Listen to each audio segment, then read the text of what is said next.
May kakabatuhan na. May kakabatuhan na.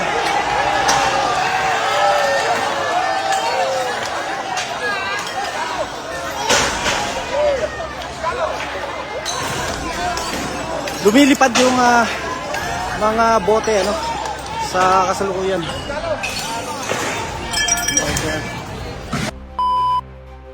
Today, along Abad Santos Avenue in Tondo, Manila, tension flared between residents and police during a court-ordered demolition. Authorities attempted to clear informal structures in Barangay 227, but resistance grew as families set up makeshift barricades, throwing bottles, stones, and pieces of wood to prevent the demolition team from entering. Police confirmed that 2 officers, including a police major, were injured in the confrontation.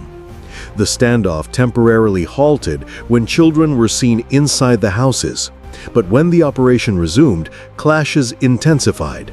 According to the Presidential Commission for the Urban Poor, 32 families are affected by the demolition. Under a previous agreement, each family was offered 50,000 pesos if they left voluntarily by March 31st.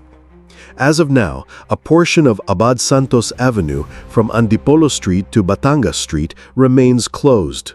Local officials, including 3 councilors and the station commander of Manila Police District, have appealed for calm and a peaceful resolution. This is Handa Kana official.